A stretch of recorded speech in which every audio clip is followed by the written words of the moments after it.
Ngamena kitanga lete atua.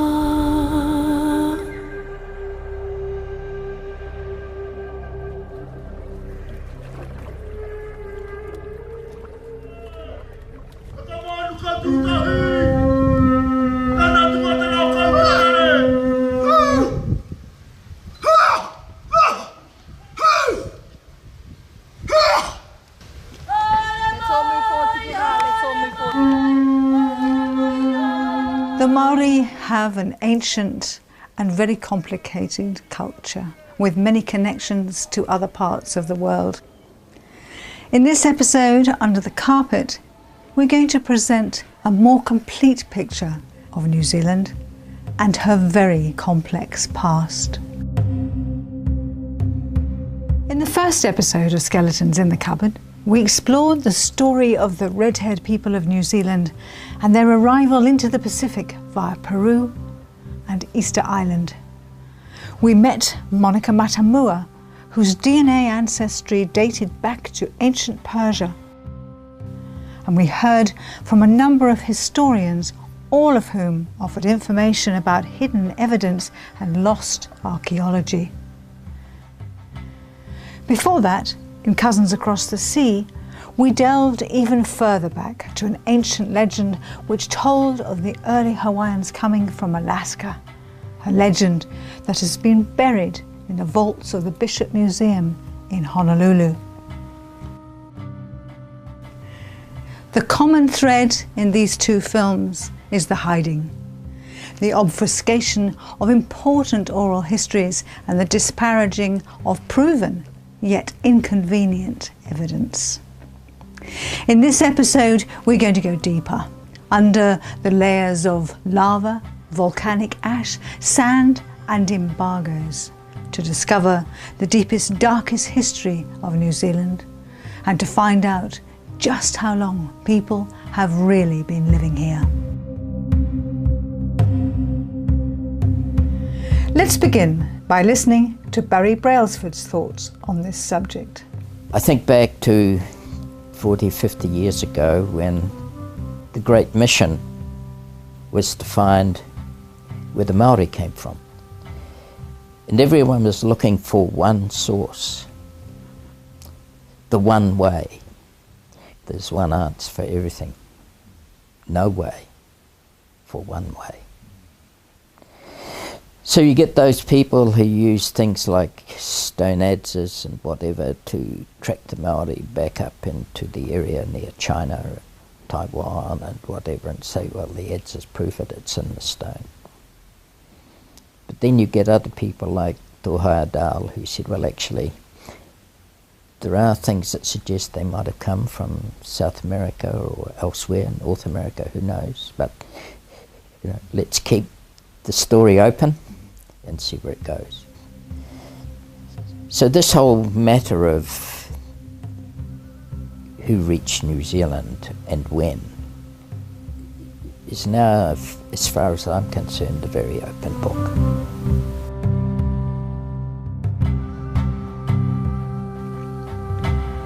Another author, Gary Cook, who is also interested in this early history, agrees it's a very open book.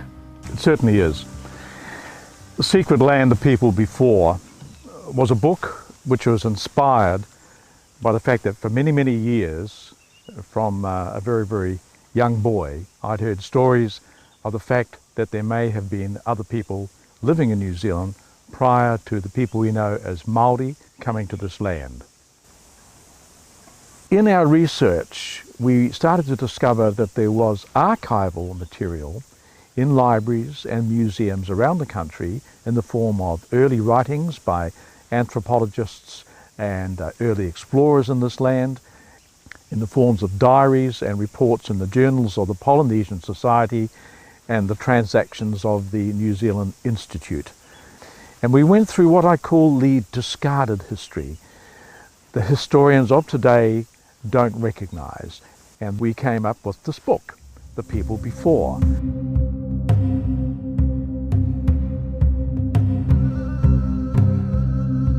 So what did Gary find in the country's archives?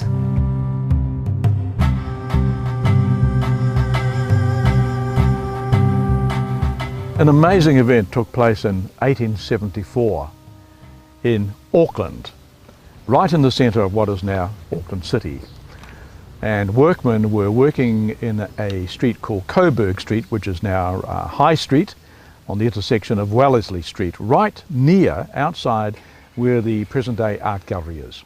Behind the art gallery, of course, is Albert Park. And it's well known by a lot of people that Albert Park was a volcanic vent which extruded lava many, many thousands of years ago. So the workmen were putting in this deep trench. They went down many, many feet. They chipped away through 2 different lava flows, and they had an engineer with them, and he actually did drawings as they went down through the layers, through the clays and the lava. They got below the last lava flow, and lo and behold, there was a blackened tree stump there. Alongside the tree stump was an adze.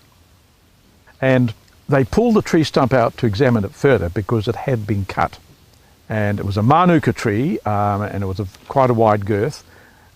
But the thing is, talking to geologists, there is a variance in the time that they give, but anywhere between 30,000 and 60,000 years is what some geologists say, that those lava flows came out of that vent in Albert Park in the middle of Auckland. So what we have to ask is, who was there cutting manuka tree down that long ago? It's a good question. Who were they? Ngaitahu oral tradition talks of an ancient tribe living around Lake Hawea in the South Island who had dark skin, curly hair and skinny legs, very similar in appearance to the Australian Aboriginal. Their tools were also very similar, and it was said they had come from a land to the west. Genetic studies have pointed to a global expansion of a people from Africa known as the Australoids 50 to 70,000 years ago. Remnant populations of this group survive today in the DNA of the Indian Veda, the Andaman Islanders, the Ainu of Hokkaido, Japan, the people of Tierra del Fuego and the Australian Aboriginal.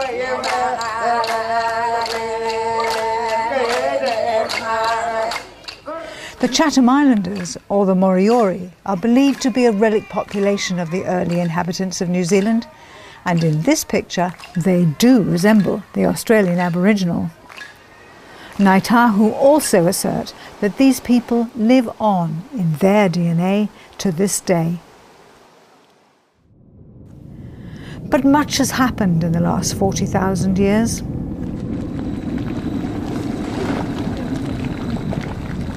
New Zealand's position on a tectonic plate boundary puts it in the firing line for devastating geological events, as told to us by John Johnson from the Gumdiggers Park. Been numerous disasters in New Zealand. In the Aopori Peninsula here, entire forest was wiped out here twice we know of, so entire forests, not just the old tree, they were completely obliterated by some disastrous event. And then again 45,000 years ago, another disaster, tsunami generated by perhaps comet asteroid impacts in the Tasman. Also there was one 6,000 years ago in a place called Henderson Bay where the deposits of a tsunami from perhaps the Kermadec Trench, or one of the tectonic plates out in Tasman, they found deposits of, I think it was 32 metres above current sea level, which was, it was just a deposit, so the wave perhaps was a lot higher than that. And I suppose because we're a fairly low-lying peninsula, we're susceptible to those sort of events. Who knows what's going to happen next? New Zealand has, without doubt, suffered many natural catastrophes that have annihilated populations over the millennia. For instance, the Orua Nui explosion 26,500 years ago, that was 100 times the volume of the last Taupo eruption. That would have laid waste to the entire country and its inhabitants. Even the much smaller eruption of Mount Tarawera devastated the local population. These volcanoes expel huge amounts of ash into the atmosphere, blocking out the sun's rays and causing major climatic upheaval around the world. The largest volcanic eruption in the last 7,000 years was the Rinjani volcano on Lombok, Indonesia, which erupted in 1257 AD, disrupting life in the Pacific for centuries, as mentioned here by Barry Brailsford. Something horrendous happened in the Pacific after the year 1200. In a matter of generations, there was huge climatic change, and it's coming again. We now know that the oceans warmed up by something like 1 to 2 degrees. When the oceans warm up like that, the corals die. The coral fish that feed on the corals die, and the fish that feed on the coral fish die, and the food chain breaks down. Today, archaeologists believe that in a few generations, the Polynesians lost 80% of their food resources. But not only that, there was a huge change in terms of the weather patterns. After 1200, there was a huge increase in these El Nino events. So the whole of that tropical, subtropical area was affected hugely by swings in the weather patterns from year to year. They could have fierce winds, hurricane-type events, amazing rainfalls, and then that could be followed by years of drought. You see, if you just think about it, you have 2 islands and they're only half a day or a day's canoe journey apart, and one happens to be in the path of good rains and the other continues in drought. And the one with the rain, they get their taro crop, they get other things, they can feed their children. But on the other island, the children die. Out of this kind of incredible stress upon society came conflict. And that conflict continued and developed and grew until, to protect their children, to ensure the survival of life, they developed the warrior culture.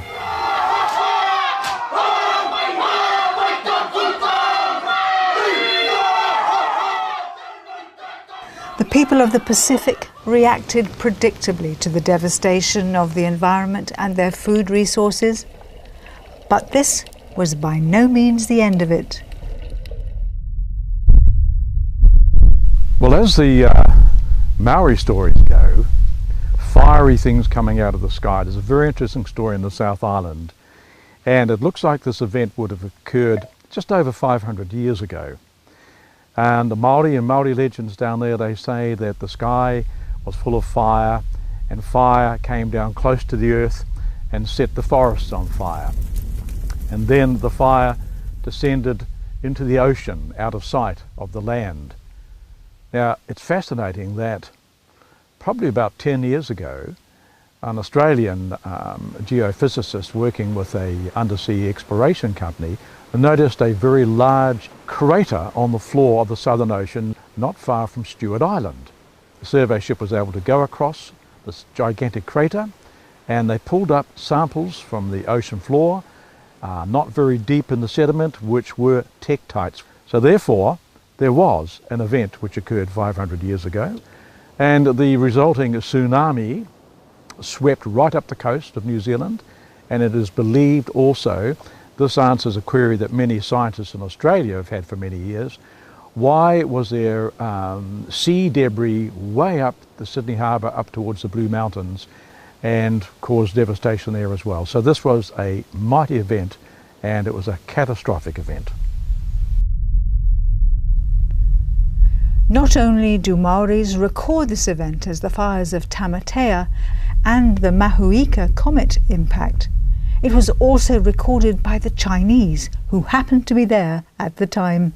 Yes, it's very interesting because in the book published a few years ago by Gabi Menzies, the year the Chinese discovered the world in 1421, the fleet which set out from China under the Admiral Zheng Hui divided into 4 different flotillas, and the flotilla that came into the southern oceans and dipped down towards the Antarctic and then up towards New Zealand, well documented in Chinese literature, they were engulfed by this fiery cataclysmic event. And the record shows that nearly all the ships in this flotilla were set on fire, and then subsequently what was left was sunk by the massive tsunami, with the exception of one of the big ships, which was sheltered in the lee side of an island. And they survived and took the story back.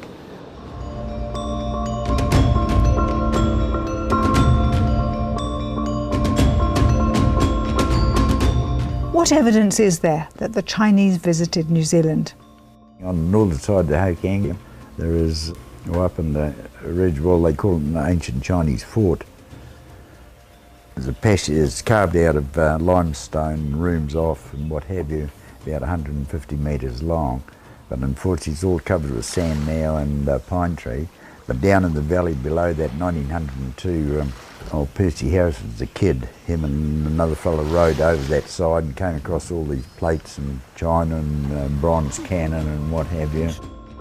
Vince Heatley saw this with his own eyes when he was a child. This would have been 1959, 1960, thereabouts.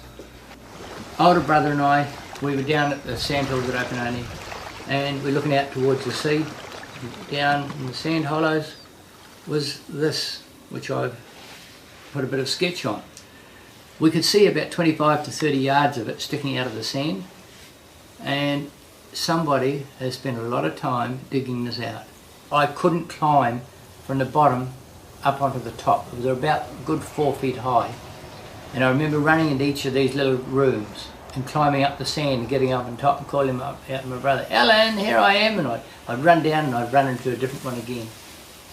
All the way around the rooms there were these holes dug into this white lime rock, and when you dug down into the hole there's a burnt log, a burnt column. And a stump. They were all the way around it as though it had had A roof framework and something coming up over it. Unfortunately, there has been no archaeological dig on this site, so we're unable to say how old it is or who built it. Over the years I've asked a lot of people if they've ever seen them, and they all look at me and laugh. And this old elderly gentleman, if I remember rightly, I think is an unusual name. His name was Friday Selwyn, and he was well in his 70s, late 70s, and as a kid he could remember seeing them. No. And he's the only person that I've spoken to. He drew a sketch with a stick on the sand at Kotu Point, just about the same as what I'd seen. He said, I can remember seeing that when I was a kid, and I've never seen it since, and I have been back to the sandhills many times and never seen them. I'll tell you something else that we found down there one day. On the sandhills, at a different time we'd gone down for this, closer to the water and around towards the north head wall, we were walking along just after a storm, up on the sandhill still, and we found 5 wooden crates. Big wooden crates. I couldn't climb on top of them, they were too tall for me. The wind had blown all the sand away from them. Now these boxes had no nails in them. All held together with wooden dowels had been driven in through it. So we managed to get the knife in and lever, and we broke some of these little bits of doweling off, and we got the first bit of wood off. And inside it was the weirdest looking straw I've ever seen. It was straw bigger than my finger, real coarse looking straw. And next minute Alan picks up a plate and he says, look at this thing. And there's a white plate like this, and he says, look at these funny looking pictures. And he had these funny pictures all the way around the outside. And they were blue, everything was painted blue around the outside. And it was blue, funny shaped blue buildings with things sticking up on the corners of the roofs. And I'd hold it up to the light, and next thing, you can see through this, look, you know, there's the sun. We thought, bloody hell. Yeah. So we're looking at this thing there, and what are we going to do with these? And Next thing, good frisbee, so... I shouldn't tell you, should I? But I tell you, we made some unbelievable frisbees. You chuck one and we get another one out and we'll chuck it to see if we could break them. Well, we broke quite a few of them. But we had no idea the value of the things. God. We didn't know what they were. They were just somebody left great big boxes full of dinner plates there. Vince's description of translucent eggshell porcelain plates gives us a fairly good indication of its age, as this type of china was produced during the Ming dynasty from 1402 to 1424. So this fits in principle, with the Chinese voyages of 1421. But was this their only visit? On the coast here we've got 110 officially recorded wrecks.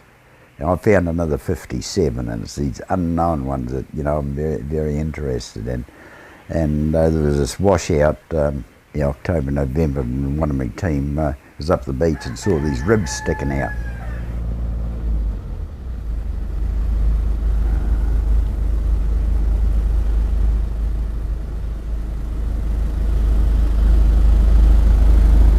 Last year came uncovered all these ribs over 400 feet long, 180 foot beam, and timber off. We've had the timber dated and we believe it could be a ancient Chinese junk. Yeah, buried in under the sand approximately where we are here. This is the top end of the ribs that were showing, and they went out on an angle out here to below low water mark, and we measured out 412 feet. And there was another one or two further out. And then over here, approximately 180 feet across, there was some of the the starboard ribs sticking out. Only out for 2 days. I got notified about it. We came up here the next morning, cut the sample timbers off. This is what I like to do with all shipwrecks, and get a country of origin and then get it dated. And 2 days later, the beach was like this again. We've been waiting for it to scour out again, but no such luck. This is a section of the top of one of the ribs, and we believe it's Chinese Yunmu. It's been dated in 3 different independent laboratories around the world, but they couldn't believe the bloody age of it. So they sent to 2 other independent laboratories around the world, and the timber comes out with a dating of 5,995 years old. But we're looking at the Dao dynasty, the Hermuda people.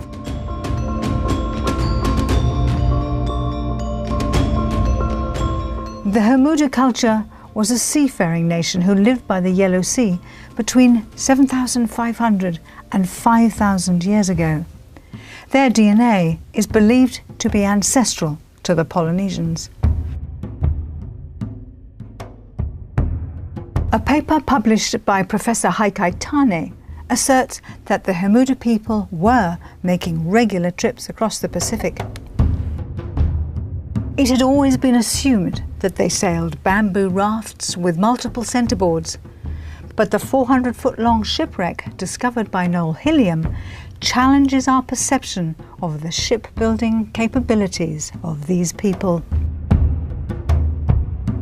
Please explain what that is. That is handmade sun-dried fabric, complete with the Coolies logo on the end. They got a grain of rice for every one of these made. So, and where's that one from? Up near the timbers of this wreck on the coast here. Oh, true. But perhaps someone might be able to recognise the symbol, the family. Coincidentally, Hawaii Loa, the legendary discoverer of Hawaii, was from the Yellow Sea. According to ancient Hawaiian legend, his vessel was so big it was often called an island, and his voyages would last for over a year. Hawaiian oral history says that his brothers Kanaloa and Ki colonized the Marquesas and Tahiti respectively, and a grandson settled Samoa. Were Hawaii Loa and his brothers sailing these massive 400-foot ships 5,000 years ago? Further evidence that people were navigating the Pacific at the height of the Hermuda culture was uncovered by archaeologist Masashi Chikamori on Rarotonga, where he found a cooking pit over 5,000 years old. If a boatload of people from East Asia did arrive in New Zealand that long ago, what other evidence is there to support it? Professor Haikai Tane published a paper in China on the discovery of icons which were carved in a rock shelter in the South Island, which are ancient Taoist Chinese, which go back in New Zealand 4,500 years. The main feature of it was a New Zealand famous rock carving called the Rua Taniwha.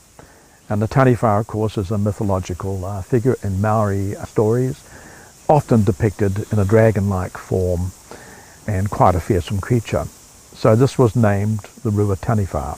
No great mystery, because anthropologists today say that the people who came out of southern China 7,000 years ago are the Proto-Polynesians, and the people that moved from southern China, southern Asia, up through the Pacific. Now, what Haikai Tane found when he looked at the type of carving, he could see there were features which were familiar to him as a Taoist student. So he took copies of this drawing or the carving back to China to his teachers, who then sent it to other universities, to Taoist scholars, who then looked at the carving and said, we can read the symbology in this Rua Taniwha carving, and the carving itself, whilst it is a stylized figure, is actually a land map of the whole of the Waitaki Valley area, right from the coast, right up to Mount Cook, Mount Aorangi in the middle of the Alps. So here is an ancient map depicted on the roof of a rock overhang in the middle of the South Island. But the Chinese were not the only people to sail to New Zealand. Some extraordinary discoveries in Northland over the last century shine a light on previous visitors, but they have yet to be thoroughly investigated. They include a Tamil ship's bell that was used by the Ngāpuhi people as a cooking pot, and a boulder found on a farm that was covered in Sanskrit writing, suggesting a Hindu presence at some time in the past. Chalked it in, and the farmer that's on, that's up the Hokangu actually, he will not allow anyone near. He's the same as down here. Are these relics from shipwrecked sailors, or did these people actually contribute to Maori culture? Jason Phillips hints that the Hindu god Shiva lives on in folklore as Kiwa. We're the offspring of those who combed the long wavy hair of Kiwa. And Kiwa's the Pacific, the ocean, god of the ocean. It was said that our sea voyaging canoes were that fast as that they skimmed the top of the waves like a brush going through your hair. Jason associates the hair of Kiwa to the waters of the Pacific Ocean, which is an interesting parallel to the hair of Shiva, from which flows the sacred waters of the Ganges. Having heard about Indian connections and Chinese visits, we're now wondering what else there is to this complex story of prehistorical New Zealand.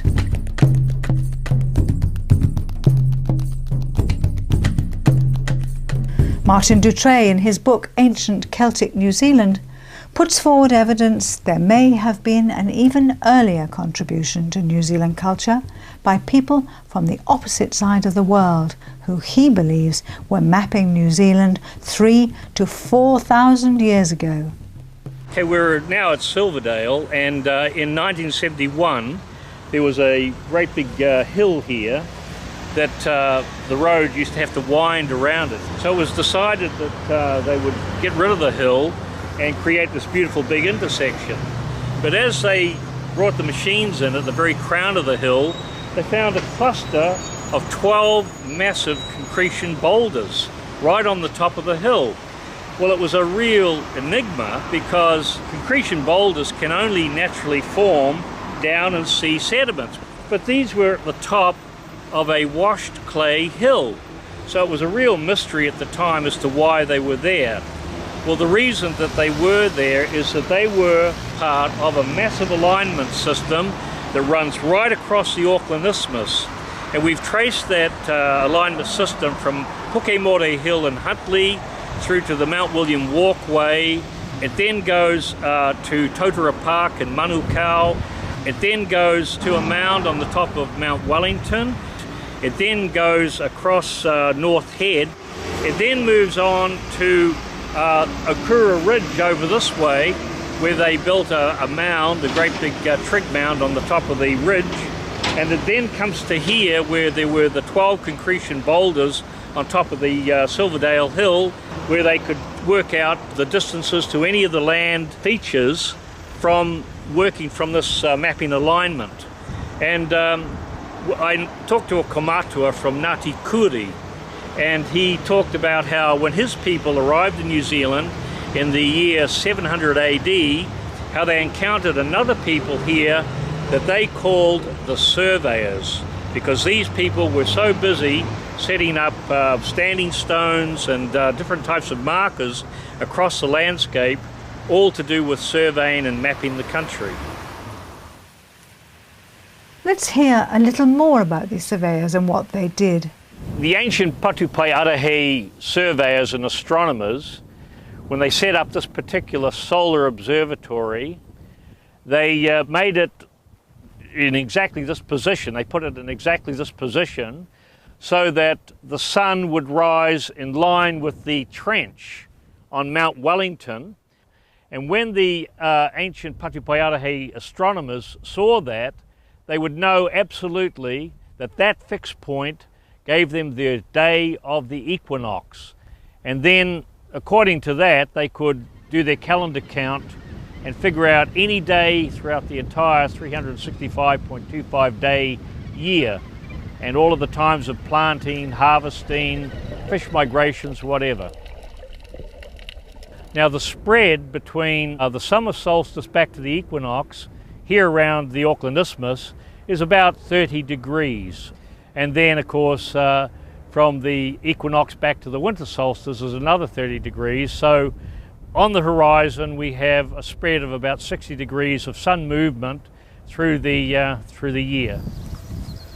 Unfortunately, academia has had very little interest in dating these hilltop sites featuring standing stones, so we don't know exactly how old they are or who put them there. Was it the Celts from some post-Atlantean civilization? Or could it have been the descendants of the famous navigator and discoverer of New Zealand, Maui?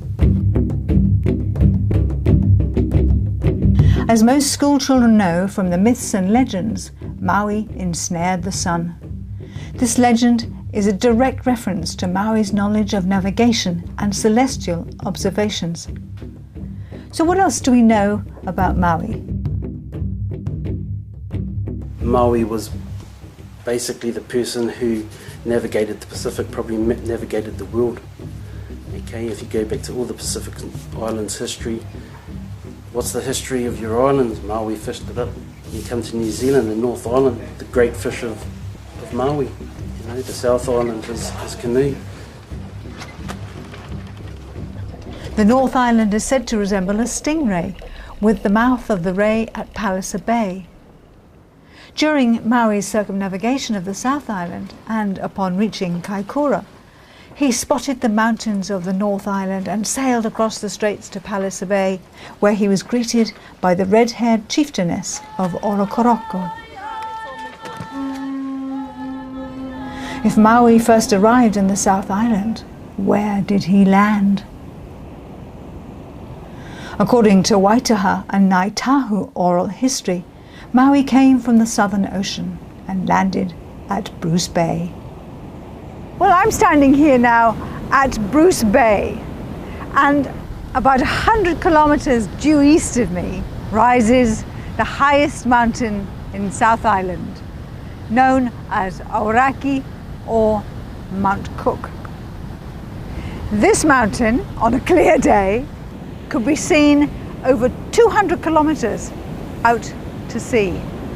And any sailor or navigator using the westerly wind belt known as the Roaring Forties and looking for land would have headed straight for it. And this is exactly what the legend of Maui says. Initially, they thought Aoraki was just a mirage amongst the clouds, but before they knew it, they'd made landfall at Bruce Bay. And they came, not from the Central Pacific as previously thought, but from the Southern Ocean. So who was Maui and where did he come from? The other story that I know about Maui is that he also came from Egypt. Some insight to these questions came from epigraphic researcher Barry Fell when he deciphered some ancient petroglyphs on Pitcairn Island which told of damage done to one of Maui's ships in a storm. He also deciphered petroglyphs found in a cave called Casa Pintada in the San Fernando Valley in Chile. These were written in Libyan script declaring that Maui claimed 4,000 miles of the Central and South American coastline for Egypt in 231 BC. Fell was perplexed that a Polynesian ancestral figure was claiming land for Egypt, so he conducted further research and found that Maui was a navigator who'd been commissioned to circumnavigate the world by Eratosthenes, head of the Alexandria Library in Egypt under the reign of Ptolemy III. Maui had been given 6 ships and a crew captained by Rata. It can be deduced from petroglyphs and Polynesian legend that Maui's voyage followed a route that looked something like this. After circumnavigating New Zealand for 3 months, it is believed Maui travelled north to Tahiti, on to Hawaii and across to the Americas. He then sailed south for 4,000 miles along the coastline looking for a passage east. Realising that their mission to circumnavigate the world had been foiled by the impassable landmass of the Americas, they decided not to return to Egypt to face the music, but instead went back to the islands where they knew they would be welcome. At this point, they entered the realms of Polynesian legend.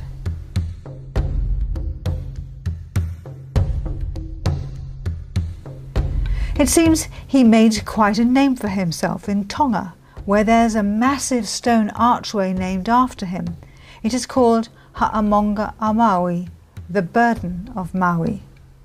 The Tongans remember him as a navigator of high esteem and still retain a copy of his star chart to this day. Further proof of Maui's expedition came from a cave in Irian Jaya called the Cave of the Navigators, where Barry Fell deciphered images that told of Maui's visit.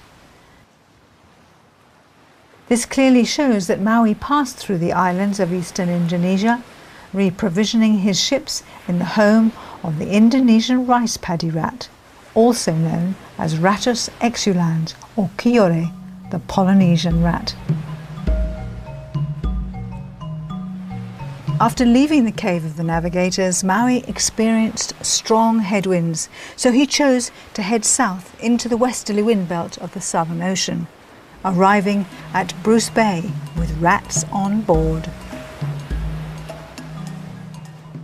The possibility that it was Maui who brought the Kiore to New Zealand from eastern Indonesia is strengthened by the fact that some of the earliest Kiore bones come from places that Maui visited: Shag River, Palliser Bay and Hawke's Bay. And there's an interesting thing that's come to light in more recent years, and that's work done by one of the scientists down at Otago University, and it is Matisha Smith. Yeah, and she is an amazing researcher, very talented woman who's unravelling so much of it for us in the new science. And this is what she shared a few years ago. When we follow the rat lines, we find there are very ancient rat lines in New Zealand, much older than to the north in the Pacific. much older than those in the Cook Islands or Tonga or Samoa. It looks like those rats went north from here, that New Zealand was settled before many of those islands, and that turns things on its head. Lisa Matisu-Smith was not the only person who was surprised by the early arrival of rats in New Zealand. This is what Richard Holdaway had to say. I'm an extinction biologist, and one of the main thrusts of my research is to find out when the first predators arrived in New Zealand, and one of those was the Pacific rat. The first series of dates showed that the rats had been in the South Island for at least 2,000 years. This is completely contrary to the accepted dogma, which is that they arrived at the time of settlement, which is now agreed at 700 to 800 years ago. And it's completely agreed that they came with people. Any other hypothesis just doesn't work. So whoever brought the rats must have arrived in New Zealand and must have visited both the North and South Islands 2,000 years ago. That date was so early, scientists questioned the carbon dates. Some other form of proof was required. This cave in Hawke's Bay was buried in volcanic ash from the massive Taupo eruption 1,800 years ago. The volcanic tephra flowed over the hillside and into the cave, covering everything inside in a thick layer of ash, a layer scientists can date with confidence. Now that line there was the floor of this cave about 1,800 years ago, when this material came in across the terrain and into the hole and filled it up from there up to here, sort of ponded it in and sealed everything underneath. And therefore we know that the material under here is older than that. There was a bone which had been collected from beneath the ash, and I dated that bone, and the date was consistent with it having the rat having died before the ash fell. All we are saying is that the rats arrived around about 2,000 years ago in the North and South Island. Rats were here about 2,000 years ago. So we now have scientific confirmation through genetic and geological dating that shows that the rats arrived with people over 2,000 years ago. But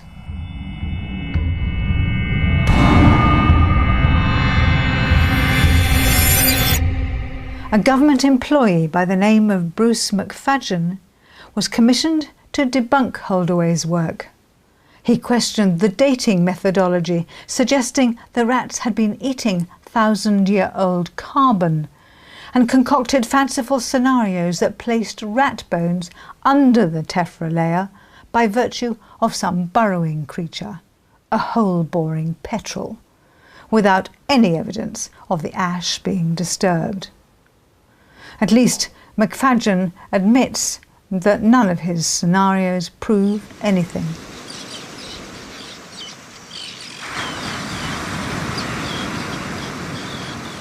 Whilst on the subject of things hidden under the carpet of ash, we were astonished by discoveries made at Lake Pukawa in the 1960s.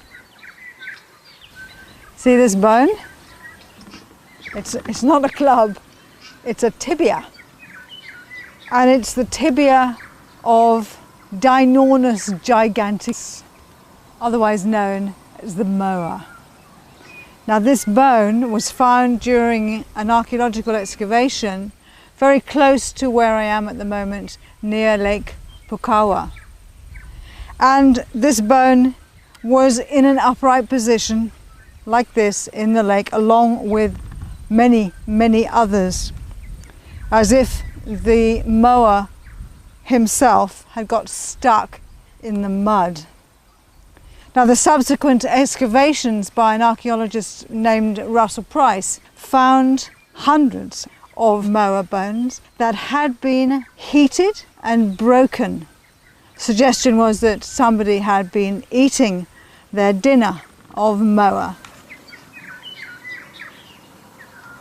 Price deduced that the moa hunters had set a mud trap for the birds, and once they were immobilised in the mud, the hunters would hit them over the head, cut the bodies off the legs, still stuck in the mud, and then dragged them 50 metres up the slope to the campfire, where thousands of broken bones and fat-soaked soil was found. The location of this find was underneath what is known as the tephra layer from the 186 AD Taupo volcanic eruption. The little bones from these guys were found underneath that ash. What does that signify? It signifies that there were people living there prior to that explosion, and they were the moa hunters, and they were eating moa for dinner. Russell Price's work was all undertaken underneath the tephra layer, and he of course sent the bones off for carbon dating. Astonishing to him, the bones between the tephra layer of the 186 Taupo explosion and the next layer down of the Waimahea explosion came back at between 2,000 and 3,000 years old. And the bones that were found underneath the Waimahea layer came back from carbon dating at closer to 7,000 years old. Why is this 7,000-year-old moa hunter history not common knowledge? Behind me here is the Te Papa Museum of Wellington. Behind those doors is a vault. In that vault lie over 10,000 burnt and broken moa bones.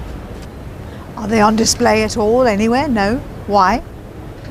Well, there appears to be an embargo on any finds, archaeological or otherwise, that suggest that there might have been people here before the official arrival date of the Maori people. It is disturbing that much of the information regarding Price's work has now been lost or hidden. And we smell a rat when we find that once again Bruce McFadden had been brought in to debunk evidence of early human occupation.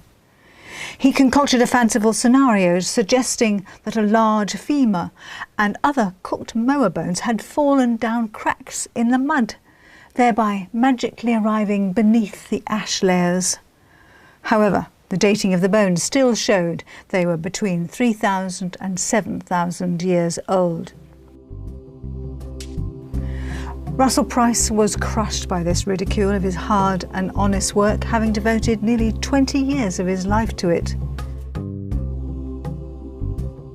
What is particularly intriguing is that very recently Bruce McFadden has been involved in a similar find in the Taihape area, one which appears to have uncovered the presence of moa tibias, just like our pukawa bones, in sediments below the Taupo tephra and stuck in a mud trap.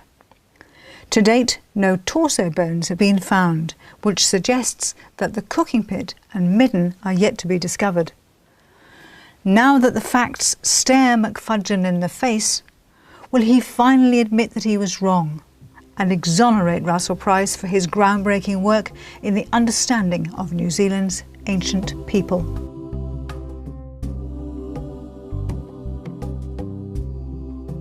The length of time that people have been living in New Zealand has been grossly misinterpreted by mainstream academia.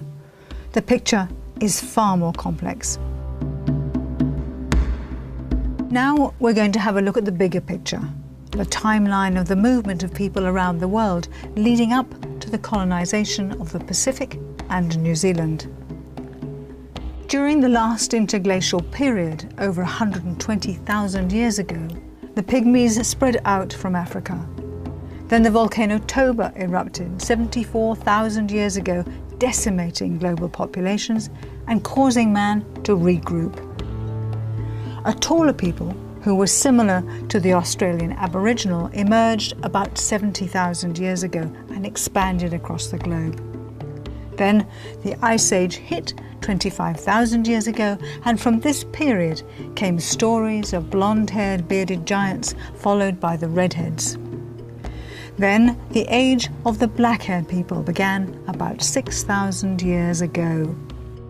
Within this time frame we have the colonization of the Pacific, and in our 3 movies we've covered some of the pathways people took to get there. The trans-Pacific voyages of the Hamudu people from the Yellow Sea between 7,000 and 5,000 years ago may well be the beginning of the story of the Polynesians. The 4,500 Rua Taniwha carving and the 5,500-year-old ship Noel Hilliam found suggests they also came to New Zealand. We saw evidence to suggest that Maui came from Egypt, bringing Kiore, the Polynesian rat, 2,200 years ago. And, as we saw in the previous episode, the red-haired Hotu people came from Peru 1,800 years ago. So as you can see, the history of the Polynesians is complex. But one thing we would like to emphasize is that there is no line that can be drawn between any of these people, as it appears from oral histories that whenever and wherever there was contact, there was intermarriage. So the Maori have links back to the first people who made Aotearoa their home.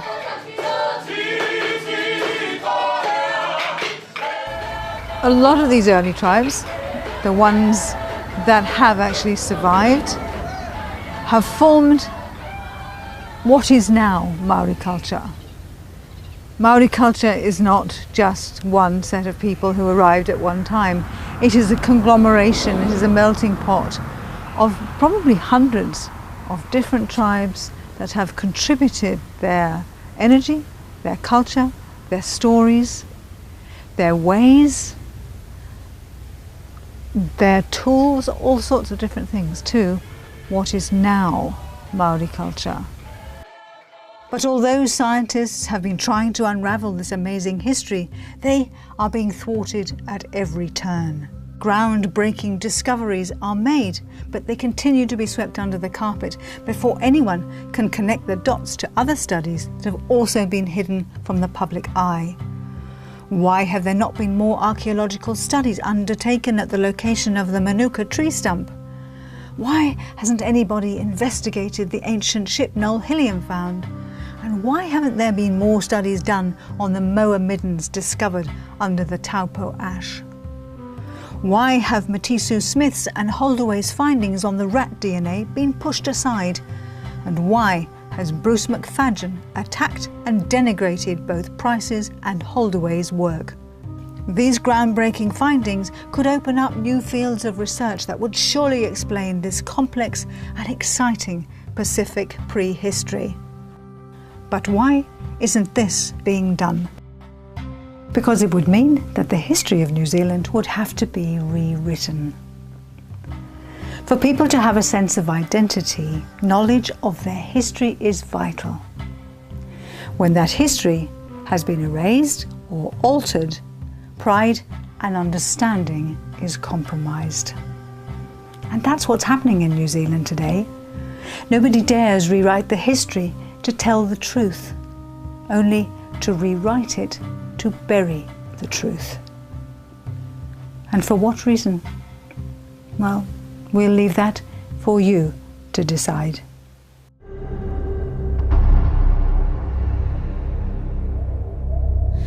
Kia tu ngamana ki tanga e te